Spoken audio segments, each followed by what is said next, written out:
আসসালামু আলাইকুম। আমন্ত্রণ আমার দেশ আজকের বিশ্বে। সঙ্গে আছে আমি হুমায়রা নাওচিন। শুরুতেই জানিয়ে দেব সংবাদ শিরোনাম। রাম মন্দির ট্রাস্টে কোনো মুসলিম থাকলে এতক্ষণে এনকাউন্টার করত, দাবি ওআইসির। পাকিস্তানের হামলায় নিহত সেনাদের সংখ্যা গোপন করেছেন মোদি, অভিযোগ বিরোধীদের। এবার ভারতের হাত কেটে দেওয়ার হুঁশিয়ারি পাকিস্তানের। ভারতে ফের প্রশিক্ষণ বিমান বিধ্বস্ত। শুনছিলেন সংবাদ শিরোনাম, এবার বিস্তারিত। ভারতের অযোধ্যার রাম মন্দিরে ভক্তদের অনুদান আত্মসাতের অভিযোগকে কেন্দ্র করে উত্তরপ্রদেশের যোগী আদিত্যনাথ সরকারের তীব্র সমালোচনা করেছেন অল ইন্ডিয়া মজলিসি ইত্তেহাদুল মুসলিমিনের প্রধান ও হায়দরাবাদের এমপি আসাদুদ্দিন ওয়াইসি। সোমবার পশ্চিম উত্তরপ্রদেশের বিজনোরে এক জনসভায় বক্তব্য দিতে গিয়ে ওআইসি অভিযোগ করেন, রাম মন্দির ট্রাস্টে যদি কোনো মুসলিম সদস্য থাকতেন তাহলে তাকে এতক্ষণে এনকাউন্টারে হত্যা করা হতো এবং তার বাড়িতে বুলডোজার চালানো হতো। ওআইসি বলেন, ট্রাস্টে যদি একজন মুসলিম থাকতেন তাহলে তাকে এনকাউন্টারে হত্যা করে এবং তার বাড়ি গুড়িয়ে দিয়ে মামলার ইতি টানা হতো, কিন্তু এখনকার অভিযুক্তরা দিব্যি ঘুরে বেড়াচ্ছেন। রাম মন্দিরের অনুদান আত্মসাতের অভিযোগে অভিযুক্তদের বিরুদ্ধে আইন শৃঙ্খলা বাহিনীর পদক্ষেপ নিয়েও প্রশ্ন তোলেন ওআইসি। তার অভিযোগ, মামলার অভিযুক্তদের বিরুদ্ধে যথাসময়ে কঠোর ব্যবস্থা নেওয়া হচ্ছে না, এমনকি পুলিশ তাদের হেফাজতে নেওয়ার উদ্যোগও নিচ্ছে না। ওআইসির এই মন্তব্যের পর সমাবেশে উপস্থিত সমর্থকদের মধ্যে জোরালো করতালি ও উল্লাস দেখা যায়। উত্তরপ্রদেশের অযোধ্যায় বর্তমানে যে রাম মন্দির রয়েছে সেই স্থানে একসময় দাঁড়িয়ে ছিল ১৬শ শতকে নির্মিত ঐতিহাসিক বাবরি মসজিদ। ১৯৯২ সালে হিন্দু উগ্রপন্থীদের হাতে মসজিদটি ভেঙে ফেলার ঘটনায় সারা ভারতে সাম্প্রদায়িক সহিংসতা ছড়িয়ে পড়ে। ওই দাঙ্গায় প্রায় ২,০০০ মানুষ নিহত হন, যাদের অধিকাংশই ছিলেন মুসলিম। দীর্ঘ আইনি লড়াইয়ের পর ওই স্থানে রাম মন্দির নির্মাণের পথ সুগম হয়। ২.৫ বছর আগে প্রধানমন্ত্রী নরেন্দ্র মোদী মন্দিরের প্রাণ প্রতিষ্ঠা অনুষ্ঠানে নেতৃত্ব দেন। বহু হিন্দুর বিশ্বাস এটি ভগবান রামের জন্মস্থান। তবে ধর্মীয় আবেগ ও বিশ্বাসের প্রতীক হিসেবে বিবেচিত এই মন্দির এখন অনুদান ও মূল্যবান উপহার আত্মসাতের অভিযোগে আলোচনার কেন্দ্রবিন্দুতে। গত ১ মাস ধরে অভিযোগ উঠেছে, ভক্তদের দেওয়া বিপুল পরিমাণ অনুদান ও মূল্যবান উপহার আত্মসাৎ করা হয়েছে।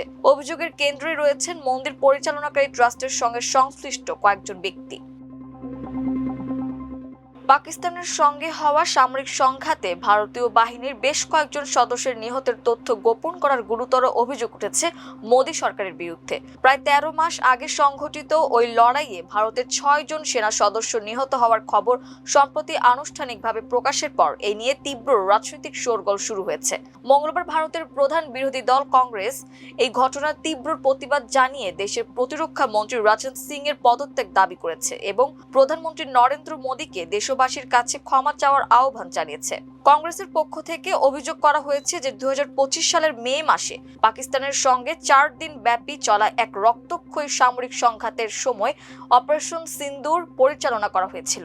ওই অভিযানে ভারতীয় সেনাবাহিনীর ৫ জন এবং বিমান বাহিনীর ১ জন সহ মোট ৬ জন সদস্য নিহত হন। ভারতের ক্ষমতাসীন বিজেপি সরকার এতদিন এই তথ্য দেশের পার্লামেন্ট ও জনগণের কাছে সম্পূর্ণ গোপন করে রেখেছিল। বিরোধী দলটির মতে নিহতদের নাম দীর্ঘ ১৩ মাস পর প্রকাশ করে সরকার কেবল দেশের সংসদকে বিভ্রান্ত করেনি, বরং জীবন উৎসর্গকারী বীর জওয়ানদের প্রাপ্য রাষ্ট্র সম্মান ও স্বীকৃতি থেকেও বঞ্চিত করেছে।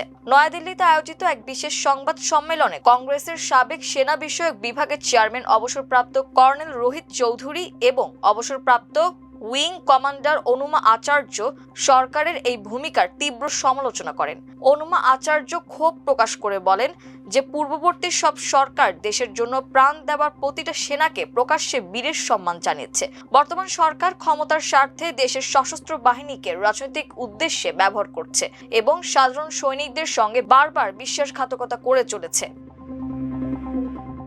সিন্ধু পানি চুক্তি ঘিরে নতুন করে উত্তেজনার মধ্যে ভারতের বিরুদ্ধে কঠোর হুঁশিয়ারি দিয়েছেন পাকিস্তানের জলবায়ু পরিবর্তন বিষয়ক মন্ত্রী মুসাদিক মালিক। তিনি বলেছেন, পাকিস্তানের পানির ভাগে কেউ হাত দিলে বা পানির হিস্সা কেড়ে নিতে চাইলে সেই হাত কেটে দেওয়া হবে। সংবাদ সম্মেলনে মালিক অভিযোগ করেন, ভারত পাকিস্তানের পানির অংশ নিয়ন্ত্রণের চেষ্টা করছে এবং ইসলামাবাদের প্রাপ্য পানি প্রবাহে বাধা দিচ্ছে।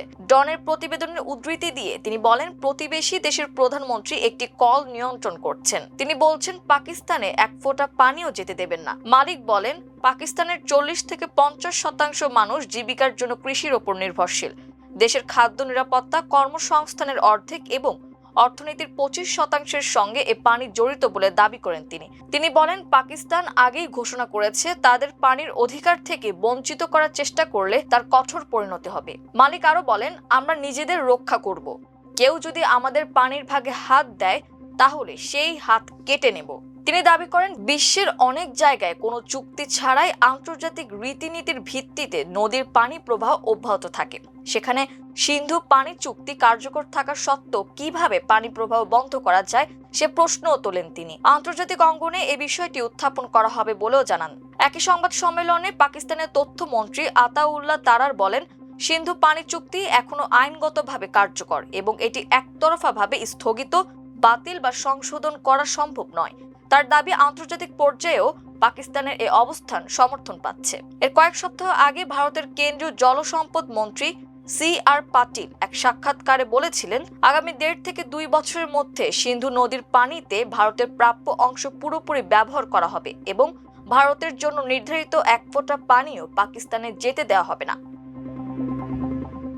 ভারতের উত্তরপ্রদেশের কাশগঞ্জ জেলায় একটি ছোট প্রশিক্ষণ বিমান বিধ্বস্ত হয়েছে। দুর্ঘটনায় বিমানটির নারী পাইলট আহত হলেও বড় ধরনের প্রাণহানি এড়ানো সম্ভব হয়েছে। প্রাথমিকভাবে ধারণা করা হচ্ছে, আকাশে উড্ডয়নের কিছুক্ষণ পর বিমানে যান্ত্রিক ত্রুটি দেখা দেয়। সেই পরিস্থিতিতে লোকালয়ের ওপর দিয়ে ঝুঁকিপূর্ণ অবস্থায় উঠতে থাকা বিমানটিকে জনবসতি থেকে দূরে সরিয়ে নেওয়ার চেষ্টা করেন পাইলট। শেষ পর্যন্ত জরুরি অবতরণের সময় বিদ্যুতের তারে আটকে বিমানটি সড়কের পাশে ভেঙে পড়ে। সোমবার বিকেলে কাশগঞ্জ জেলার একটি নির্মাণাধীন মহাসড়কের কাছে এ দুর্ঘটনা ঘটে। দুর্ঘটনার পর স্থানীয় বাসিন্দারা দ্রুত ঘটনাস্থলে ছুটে এসে আহত নারী পাইলটকে উদ্ধার করেন। পরে তাকে স্থানীয় স্বাস্থ্য কেন্দ্রে প্রাথমিক চিকিৎসা দিয়ে উন্নত চিকিৎসার জন্য আগ্রায় পাঠানো হয়। তিনি চিকিৎসকদের পর্যবেক্ষণে রয়েছেন। জানা গেছে, দুর্ঘটনা কবলিত বিমানটি একটি হালকা প্রশিক্ষণ বিমান। এটি আলিগড় থেকে নিয়মিত প্রশিক্ষণ উড্ডয়নে অংশ নিয়েছিল। উড্ডয়নের কিছু সময় পরই পাইলট যান্ত্রিক সমস্যার মুখোমুখি হন বলে প্রাথমিক তথ্য থেকে জানা যায়। এ সময় বিমানটির সঙ্গে নিয়ন্ত্রণ কেন্দ্রের যোগাযোগও বিচ্ছিন্ন হয়ে যায় বলে সংশ্লিষ্ট সূত্রের দাবি। খবর পেয়ে পুলিশ, দমকল এবং প্রশাসনের ঊর্ধ্বতন কর্মকর্তারা ঘটনাস্থলে পৌঁছান। পুরো এলাকা ঘিরে ফেলা হয়। বিমানের ধ্বংসাবশেষ সংরক্ষণ করে তদন্তের জন্য প্রয়োজনীয় আলামত সংগ্রহ শুরু হয়েছে। প্রাথমিক তদন্তে যান্ত্রিক ত্রুটির বিষয়টি গুরুত্ব দিয়ে দেখা হলেও অন্য সম্ভাবনাও উড়িয়ে দেওয়া হচ্ছে না। ভারতের বেসামরিক বিমান চলাচল কর্তৃপক্ষ পৃথক তদন্ত শুরু করেছে। একই সঙ্গে জেলা প্রশাসনও দুর্ঘটনার কারণ অনুসন্ধানে কাজ করছে।